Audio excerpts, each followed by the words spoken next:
बटेंगे तो कटेंगे। योगी से लेकर संघ तक आखिर इस लाइन पर जोर क्यों दे रहे हैं? अक्सर आपने देखा होगा अभी कि चाहे वो साध्वी प्राची हो या फिर योगी का जो बयान आया था बटेंगे कटेंगे, इस पर बहुत ज्यादा बवाल मचा हुआ है। आखिर क्या है ये पूरा मामला और ये जो टर्म है बटेंगे तो कटेंगे, ये क्यों इस्तेमाल किया जा रहा है? कि जो आपस में बटे, याद रखना बटे तो कटे। जहां जहां हिंदू बंटता है वहां वहां कटता है। दरअसल उत्तर प्रदेश के मुख्यमंत्री योगी आदित्यनाथ के बाद संघ भी इस मामले पर जोर दे रहा है। दरअसल संघ के मेंबर दत्तात्रेय होसबाले ने भी इस पर जोर दिया है, बटेंगे तो कटेंगे। होसबाले का कहना है कि अगर अगड़ा और पिछड़ा जाति भाषा में भेद करेंगे तो हम कटेंगे। इतिहास भी यही कहता है, इसलिए हिंदुओं का एक होना जरूरी है। होसबाले के इस बयान के बाद अब ये माना जा रहा है कि आने वाले दिनों में बटेंगे तो कटेंगे नारे की शोर और ज्यादा सुनाई दे सकती है। आखिर क्यों जोर दिया जा रहा है दोस्त? चलिए आपको इसके पीछे की पूरी कहानी बताते हैं। दरअसल 2024 के लोकसभा चुनाव में हिंदी पट्टी में खासकर पीडीए यानी कि पिछड़ा, दलित और अल्पसंख्यक के नारे ने भी भारतीय जनता पार्टी का खेल बिगाड़ दिया। यूपी, राजस्थान, हरियाणा, बिहार, झारखंड, महाराष्ट्र जैसे राज्यों में बीजेपी को भारी नुकसान उठाना पड़ा। यूपी और महाराष्ट्र में बीजेपी की लोकसभा की सीटें इंडिया गठबंधन से भी कम थी दोस्तों। इन्हीं राज्यों में लगे झटके की वजह से पार्टी तीसरी बार अकेले दम पर पूर्ण बहुमत की सरकार बनाने से चूक गई। बीजेपी को महज 240 सीटों पर ही जीत मिल पाई, जो 2014 और 2019 से काफी कम है। वहीं बीजेपी और आरएसएस की हार की समीक्षा में जातीय गोलबंदी को बड़ी वजह भी माना गया। CSDS के मुताबिक यूपी में मुस्लिम, नॉन जाटव दलित, यादव और नॉन यादव ओबीसी ने बड़ी संख्या में बीजेपी के खिलाफ वोट किया। इसी तरह बिहार में भी कई सीटों पर जातीय गोलबंदी देखी गई। झारखंड में आदिवासियों के लिए रिजर्व 5 सीटों पर बीजेपी बुरी तरह से हार गई।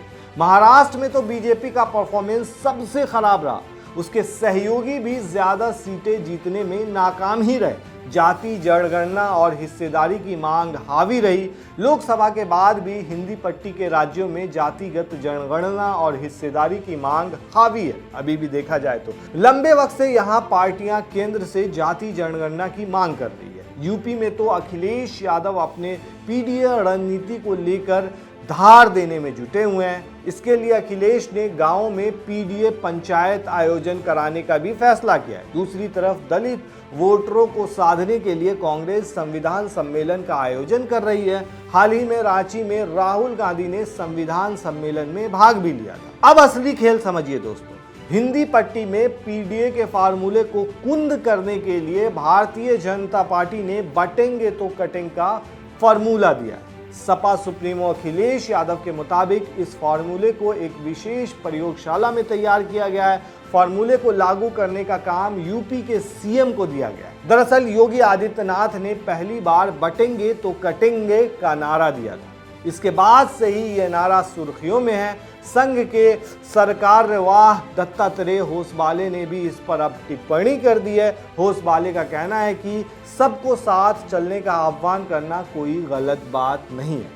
कहा जा रहा है कि संघ और बीजेपी इस नारे के जरिए हिंदुओं को एकजुट करने की कवायद में जुटा है, जिससे जातीय उभार को आसानी से रोका जाए। हिंदी पट्टी में अगर जातीय उभार को नहीं रोका गया तो आगे की राह पार्टी के लिए आसान नहीं रहने वाली है दोस्तों। दरअसल 26 अगस्त 2024 को आगरा की एक रैली में योगी आदित्यनाथ ने पहली बार बटेंगे तो कटेंगे का नारा दिया था। योगी ने कहा था कि आप अभी बांग्लादेश में देख रहे हैं कि कैसे लोगों को मारा जा रहा है, यहाँ भी अगर आप बटेंगे तो कटेंगे। योगी आदित्यनाथ का ये नारा महज संयोग नहीं था। सूत्रों के मुताबिक ये भी बताया जाता है कि इस स्लोगन की स्क्रिप्टिंग जून 2024 के बाद से ही लिखी जाने लगी थी।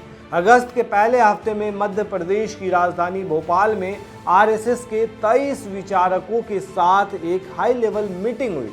इसमें बीजेपी के भी कुछ नेता शामिल थे। इस मीटिंग में हिंदी पट्टी से जातीय उभार कैसे खत्म किया जाए, इस पर चर्चा की गई थी। संघ में विचारक उन पदाधिकारियों को कहा जाता है जो मैगजीन या लिखा पढ़ी से संबंधित कार्यों की मॉनिटरिंग करते हैं।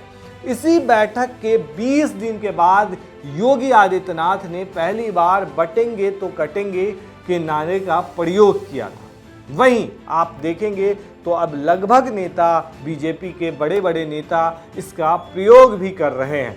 तो ऐसे में सवाल ये उठ रहा है कि इस तरीके से क्या जो विपक्ष जो काट लेकर के आया है वो जो पीडीए का जो अखिलेश यादव का जो बयान है और पीडीए को एकजुट करने का जो तरीका है और राहुल गांधी का जो संविधान सम्मेलन है उसको काटने के लिए क्या ये जो नारा है वो बीजेपी के तरफ से लाया जा रहा है और क्या ये नारा जो है सक्सेसफुल रहेगा, ये अपने आप में बड़ा सवाल है दोस्तों। और अभी देखा जाए तो अभी हाल में ही हरियाणा का चुनाव हुआ था और हरियाणा में जो एग्जिट पोल सामने आए थे वो सारे के सारे कांग्रेस के पक्ष में थे, लेकिन जब रिजल्ट आया तो वो काफ़ी ज़्यादा चौंकाने वाले थे। चौंकाने वाले इसलिए थे क्योंकि जहां पे बीजेपी की हार बताई जा रही थी वहीं बीजेपी बहुमत में आ गई और सरकार बना ली। अब अगर देखा जाए तो झारखंड में चुनाव होने वाले हैं, महाराष्ट्र के अंदर चुनाव होने वाले हैं, वहीं अगले साल की बात करें तो देश की राजधानी यानी कि दिल्ली में चुनाव होने वाले हैं और उसके बाद बिहार के अंदर भी चुनाव होने वाले हैं। तो ऐसे में अभी सामने 4 अहम राज्य हैं और इसमें से कई राज्यों में बीजेपी को लोकसभा चुनाव 2024 में अच्छा खासा नुकसान का सामना करना पड़ा है। और नुकसान का सामना बस इसलिए करना पड़ा है कि पीडीए का जो फार्मूला था, जो जाति है वो बट गई थी और ऐसे में कहीं ना कहीं झटका जो लगा था बीजेपी को इन्हीं जातियों से लगा था, चाहे यादव वोट हो, जाटव वोट हो या मुस्लिम वोट हो, इन सब वोटों से लगा था। तो वहीं अब इन वोटों को एकजुट करने के लिए बटेंगे तो कटेंगे का नारा दिया गया है, ऐसा माना जा रहा है। आप क्या कहते हैं दोस्तों, अब क्या होने वाला है? महाराष्ट्र के अंदर किसकी जीत होने वाली है और दिल्ली में किसकी जीत होगी और बिहार में किसकी जीत होगी? हमें कमेंट में ज़रूर बताएं। शुक्रिया।